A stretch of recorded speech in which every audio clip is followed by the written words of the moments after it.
Hey, hello everyone. Welcome back to my channel Let's Learn with Lizzie, where language comes alive. In today's video, we are diving into one of the most essential building block of grammar, that is verb. From running and jumping to being and becoming, verbs give life to our sentences. So let's jump right into the world of actions and being. What is a verb? A verb is a word that tells us what is happening in a sentence. It could be an action like a run, jump, write, or a state like am, is, are, wasn't, were, seem, appear, etc. Or it could be an event or an occurrence, for example, become, happen. Verbs form the heart of a sentence because without them, there is no action or being. Think about it. The cat. Here, is it making any sense? Not enough, right? But the cat sleeps. Now we have a full meaningful sentence, right? Verbs can be grouped into several types, each with its own function. Let's take a look. Action verb shows what someone is doing. It is a physical or a mental form of action. For example, he writes a letter. Linking verb connects the subject with more information, that is nothing but subject complement. Helping verbs help the main verb show tense or mood.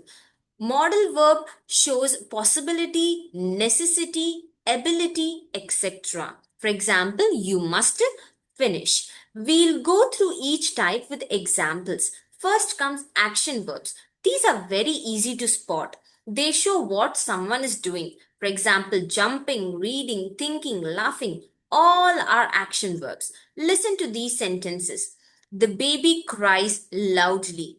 I believe in honesty. She writes a story, whether it is a physical movement or a mental process.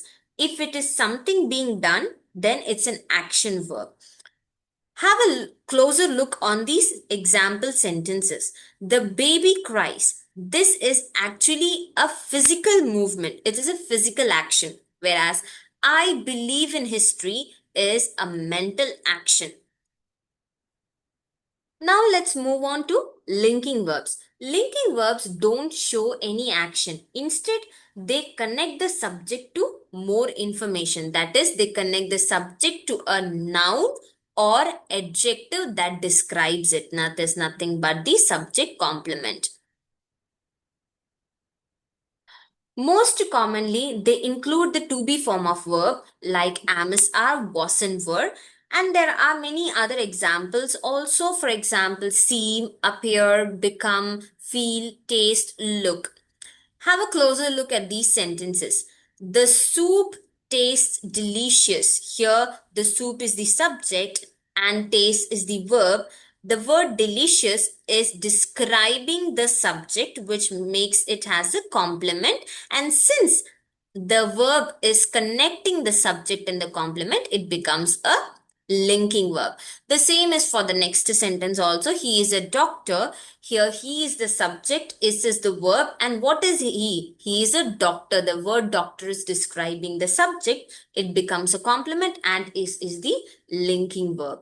Now coming to helping verb, which is also called as an auxiliary verb. Helping verbs come before the main verb to express tense, voice or mood. For example, a to be form of verb am, is, are, was and were. To do form of verb do, does, did.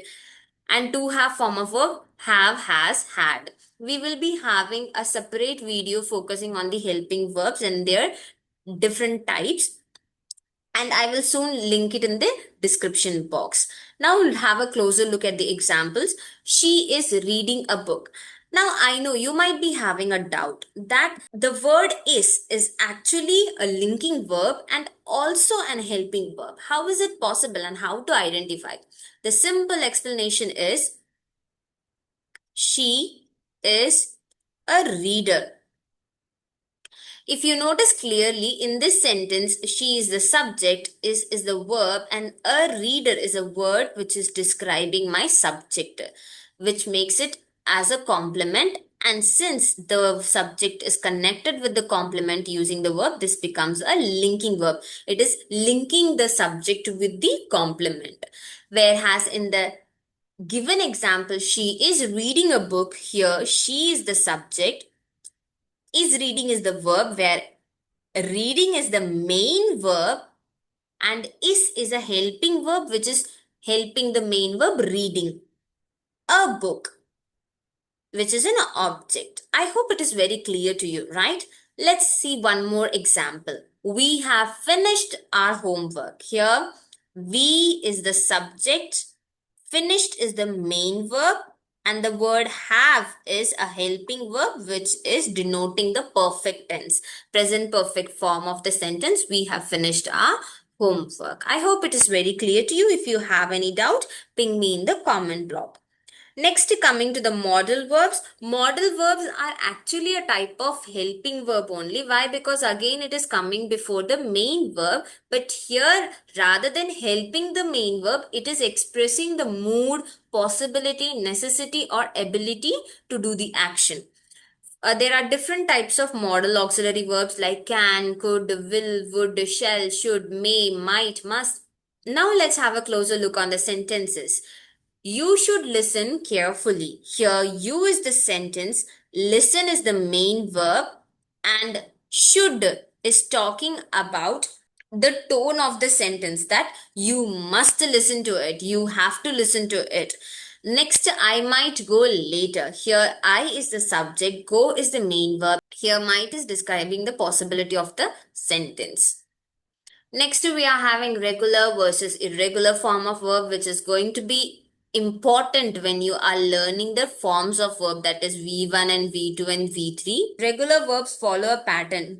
You just add ed to make them past tense, like play, played, jump, jumped. But irregular verbs don't follow the rules. You have to memorize them. For example, go, went, eat, ate. There is no fixed rule. It has to be memorized by you.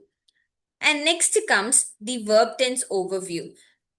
Tense tells us when something happens. There are three major tenses, that is present tense, past tense, and future tense. There are more tenses like continuous, perfect, and perfect continuous, but these three are the foundations. Basically, present tense, past tense, and future tense is talking about the time, whereas continuous tense, perfect tense, and perfect continuous are talking about the action of the sentence. Here's another classification: transitive and intransitive verb. Transitive verb, it is very simple. Transitive verb needs an object, whereas intransitive doesn't need an object. Let's have a closer look at the sentence. She reads a book. Here, she is the subject, reads is the verb. What she reads? She reads a book. So, I'm having an object in the sentence, and the reads is a transitive verb. Whereas in the sentence, he sleeps peacefully.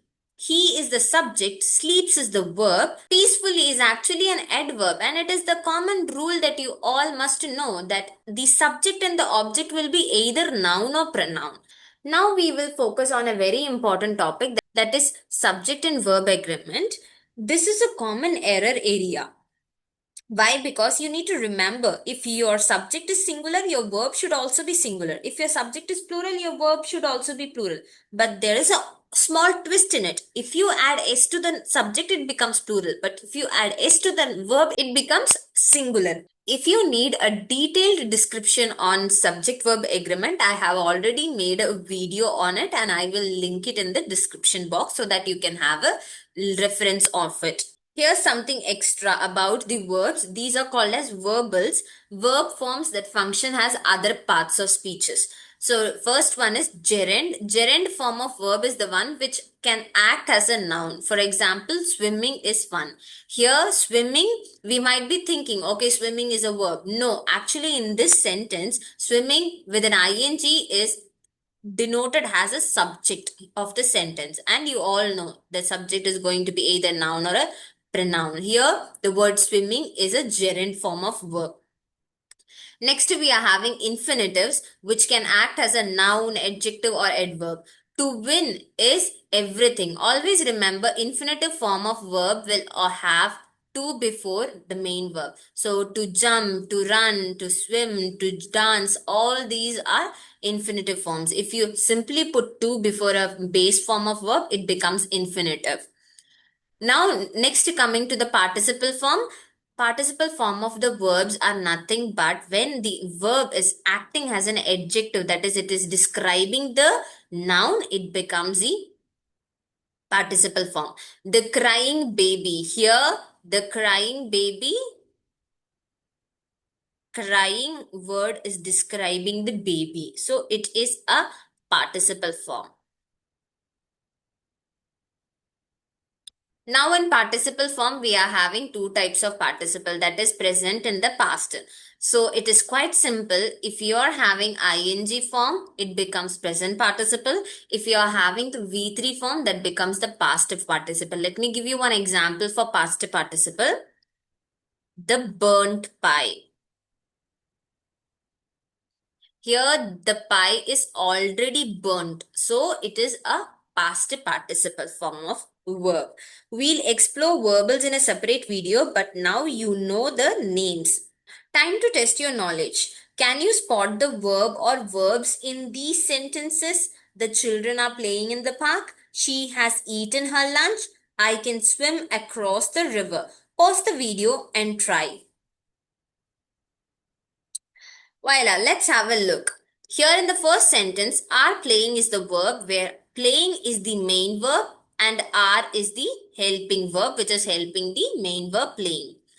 She has eaten her lunch. Again, has eaten is the verb where eaten is a main verb, has is a helping verb.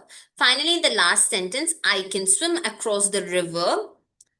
Can swim is the verb, swim is the main verb, and can is the modal auxiliary verb. I hope the concept of verb is very clear to you all. Let's wrap up what we have learned today. Verbs show action, being, or happening. We explored action verb, linking verb, helping verb, and modal auxiliary verbs. We looked at verb types like transitive and intransitive, and we saw how to avoid common grammar mistakes. Remember, mastering verbs is the first step to mastering English. So here's a challenge for you before you go. Look at this sentence. He might have been sleeping while the phone was ringing. Can you find all the verbs in the sentence? Comment your answer below in the comment section. Let's see who gets it right. Thanks for watching this video. You have just taken a big step towards mastering English grammar. In our next video, we will break down verb tenses in a super simple way. Don't forget to like, share and subscribe to my channel and hit the bell icon so you never miss a grammar gem. Until next time, keep learning, keep growing.